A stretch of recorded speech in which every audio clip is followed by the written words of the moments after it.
สวัสดีเพื่อนๆเนาะวันนี้ก็เป็นวันที่16เดือนเก่าวันจันทร์ซึ่งเป็นวันที่อ่าเริ่มต้นใหม่ของอาทิตย์เราก็ถือโอกาสนี้มาเปิดช่อง YouTube อาลีสตูดิโอนะอันนี้ก็ยังบ่ทันได้แล้วดอกเนาะยังบ่ทันได้เอาอันนั้นพวกอันนั้นมาใส่แต่ว่ามันเป็นมือดีก็เลย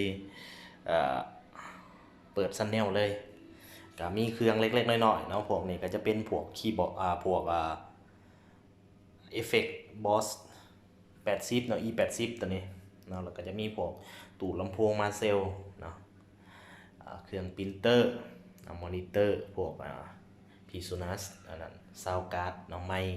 หูฟังเนาะคอมพิวเตอร์เนาะแล้วก็จะมีคีย์บอร์ดมินิคีย์บอร์ดเนาะของ M Audio เนาะก็จะมีกีตาร์เก่าเนาะอีเทาเนาะอยู่กับเราตลอดเลยตัวนี้เนาะขายมาซื้อ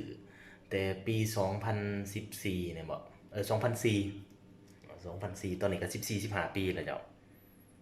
เนาะก็เฒ่าหลายแล้วเพิ่นเนี่ยของหักของหวงเลยล่ะตอนนั้นเนาะมีคุณค่าทางด้านจิตใจอันนี้ก็เฟนเดอร์เนาะตัวนี้ก็หากระถอยออกมาใหม่ตัวนี้ก็จะเป็นแมทธิวเสียงมวลดีจังผ่านเงินเมียไปหน่อยนึงเนาะลักๆก็จะมีเท่านี้มือเปิดตัวนี้เป็นรางวัลเนาะที่ไปแข่งยูมีลาวมิวสิกทาเลนต์เนาะปี2019วันที่14วันเสาร์ที่ผ่านมาใกล้ๆนี่แหละเนาะก็ได้รับรางวัลสมเซยเนาะบ่ได้เลยนะขึ้นผู้เรียบน้องเขาก็บ่เป็นหยังเจ้าเนาะถือว่าเป็นประสบการณ์อากูลิเล่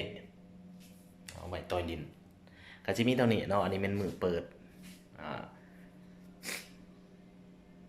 ซันแนลของอารีสตูดิโอนะฝากติดตามในเด้อเพื่อนๆเด้อ